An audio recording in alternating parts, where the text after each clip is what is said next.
Hello students, welcome to 1 plus 1 channel. இந்த ப்ராப்ளத்தில் பார்த்தீங்கன்னா Manimekalai purchased a house for rupees 25 lakhs 52,500.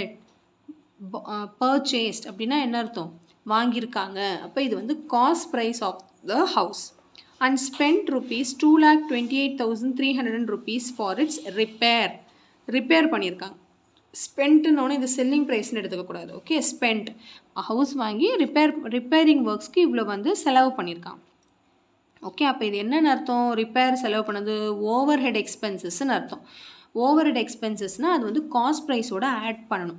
ஏன்னா இது வந்து இவ்வளோக்கு வாங்கியிருக்காங்க, அப்போ இதுவும் அவங்க செலவு பண்ணியிருக்காங்களா அந்த வீடு வாங்குறதுக்கு, அப்போ அதுவுமே காஸ்ட் ப்ரைஸில் தான் ஆட் ஆகணும். சரிங்களா? She sold it for rupees 30,52,000. So எவ்வளோக்கு விற்றுருக்காங்க? 30,52,000க்கு விற்றுருக்காங்க. Find her gain or loss. So கெயினாக லாஸாக நம்ம வந்து கண்டுபிடிக்கணும். ஸோ ஃபஸ்ட்டு காஸ்ட் ப்ரைஸும் செல்லிங் ப்ரைஸும் தெளிவாக எழுதிக்கணும். ஸோ கொஷனில் பார்த்தீங்கன்னா காஸ்ட் ப்ரைஸ் வந்து கொடுத்துருக்காங்க. ஃபஸ்ட்டு என்னது? Cost price is equal to rupees 25,52,500ன்னு கொடுத்துருக்காங்க. அடுத்து வந்து ஸ்பெண்ட் ஆன் ரிப்பேர் பண்ணுறதுக்கு rupees 2,28,350. ஸோ ஃபஸ்ட்டு என்ன பண்ணணும்னா இதை வந்து இந்த ஓவர் ஹெட் எக்ஸ்பென்சஸ் வந்து சிபியோட ஆட் பண்ணணும். அதாவது 25,52,500ஓட 2,28,358 ஆட் பண்ணணும் ஃபஸ்ட்டு. சரிங்களா? ஸோ ஆட் பண்ணிக்கலாமா? 0 + 0 0, 0 + 5 5, 5 + 3 8, 2 + 8 வந்து 10, 0 பேலன்ஸ் 1, 1 + 5 6, 6 + 2 8, அடுத்து 5 + 2 7 2. ஸோ நியூ சிபி என்னது? 27,80,850. சரிங்களா? இப்போ அடுத்த கொஷனில் வந்து செல்லிங் கொடுத்துருக்காங்க. She sold it for rupees 30,52,000க்கு விற்றுருக்காங்க. கெயினாக லாஸான்னு கேட்குறாங்க. ஸோ இங்கே வந்து 27 lakhsக்கு வாங்கி 30 lakhsக்கு விற்றுருக்காங்க. இப்போ வந்து என்னது? கெயின் தானே, ப்ராஃபிட் தானே. ஸோ ஏன் ப்ராஃபிட்னா செல்லிங் ப்ரைஸ் வந்து அதிகமாக இருக்கிறதுனால காஸ்ட் ப்ரைஸ் விட there is a profit. Profit formula என்னது? SP minus CP. எஸ்பியோட வேல்யூ இங்கே போடுப்போம். எஸ்பி எவ்வளோ? 3,52,000 மைனஸ் சிபி வந்து இது போடக்கூடாது, இதுதான் நியூ சிபி தான் போடணும். 27,80,850.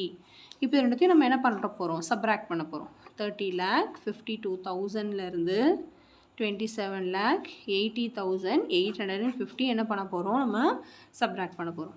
0 - 0 0, 0லேருந்து 5 போகாது.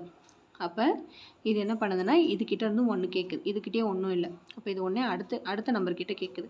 அடுத்த நம்பர் என்ன பண்ணுது? 1 கொடுத்துது. அப்போ இங்கே என்ன ஆகிடும்? 10 ஆயிரும். இங்கே வந்து 1 ஆயிரும். இப்போ இதுக்கிட்ட 10 இருக்கிறதுனால 1 கொடுக்கறதுனால இங்கே 9 ஆகிடும். இங்கே வந்து என்ன ஆகிடும்? 10 ஆகிடும். 10 - 5 5, 9 - 8 1, 1 - 0 1. மறுபடியும் இங்கே 5 இருக்குது. 5லேருந்து 8 போகாது. அப்போ ஒன்றே பக்கத்தில் கேட்குது. இதுக்கிட்டே ஒன்றும் இல்லை. அப்போ அடுத்த நம்பர் கேட்குது. 3 இருக்கிறதுனால இது 1 கொடுத்ததுனால இங்கே 2 ஆயிடுச்சு. இப்போ இதுக்கிட்ட 10 ஆயிடுச்சு. இப்போ இது 10 ஆனதுனால 1 கொடுக்குது. 1 கொடுத்ததுனால இது இங்கே 9 ஆயிடுச்சு. இது வந்து இங்கே 15 ஆயிடுச்சு. ஓகே, 15ல் 8 போச்சுன்னா 7, 9 - 7 2. இப்போ ஆன்சர் என்னது? 2,71,150. ஸோ rupees 2,71,150 தான் என்னது? ப்ராஃபிட். ஏதாவது ஒன்று தான் இருக்கும், ப்ராஃபிட் ஆர் லாஸ் தான், ரெண்டுமே கண்டுபிடிக்க முடியாது. ஓகே, சிம்பிள் கான்செப்ட் தான். கொஞ்சம் அந்த spend on over head expenses மாதிரி ஏதாவது ஒன்று வாங்கி இவ்வளோ அதிகமாக அதுக்கு ஸ்பெண்ட் பண்ணியிருக்காங்க அப்படின்னா உடனே அதை நம்ம என்ன பண்ணிடணும்? காஸ்ட் ப்ரைஸோடு ஆட் பண்ணிடணும், மறந்துடக்கூடாது. ஓகே, ஸோ கண்டிப்பாக இந்த சம் நல்லா உங்களுக்கு கிளியராக அண்டர்ஸ்டாண்ட் ஆகிருக்கும்னு நினைக்கிறேன். So thank you so much for வாட்சிங் ஸ்டூடெண்ட்ஸ். Bye-bye.